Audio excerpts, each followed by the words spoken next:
A pleasure to meet all at last, and welcome back to Super Foam Flying. Yeah, so you know what?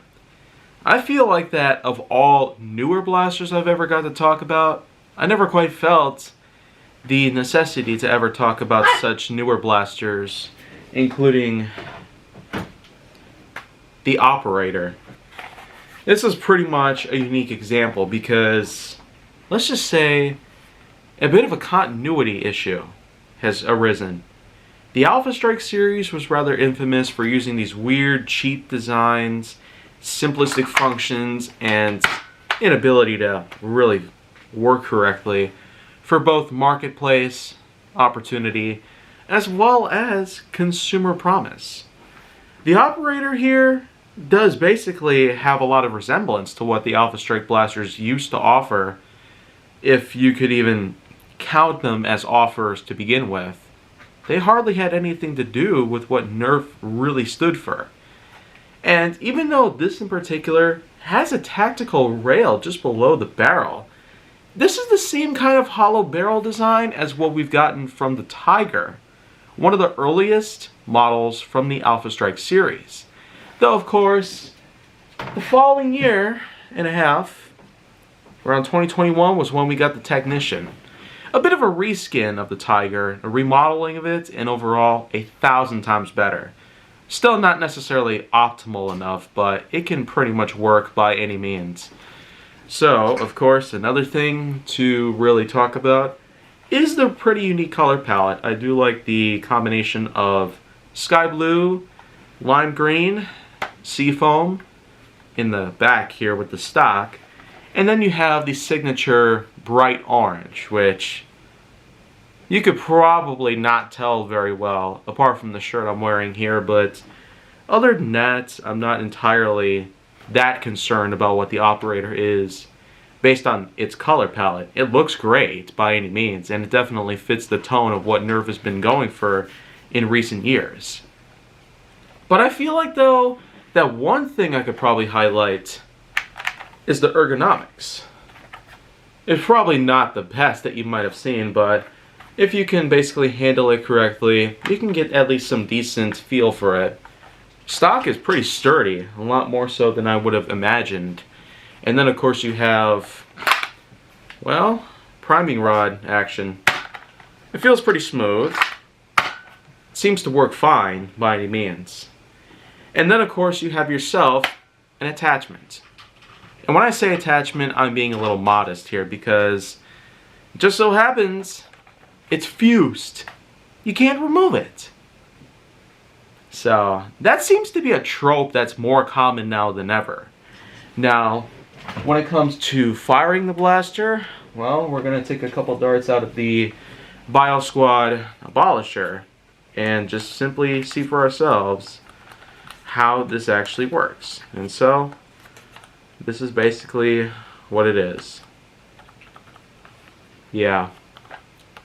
Definitely not a great way to start a blaster's functionality. So let's just give it a shot. Just as I suspected.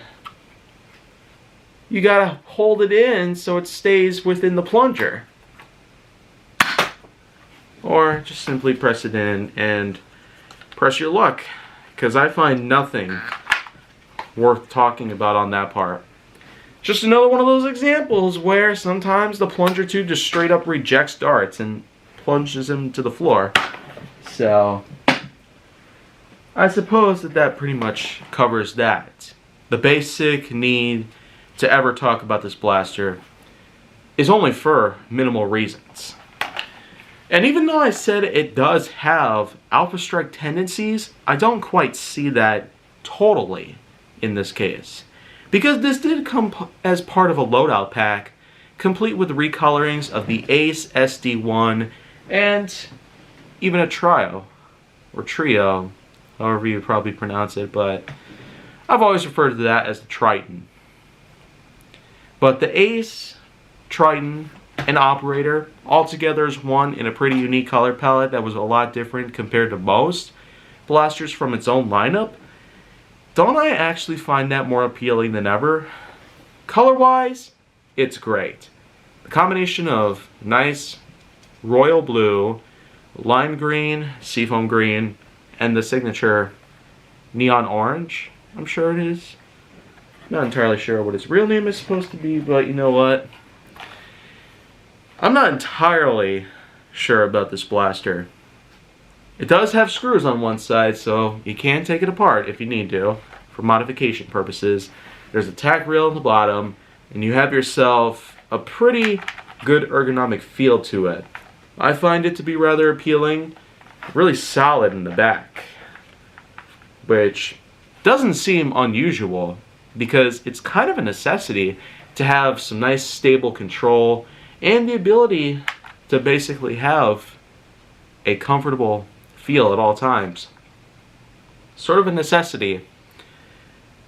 Now, everything else that I've mentioned about the blaster, it's got poor functionality, of course, which can probably speak for itself, as Alpha Strike blasters themselves have been rather criminal at that part.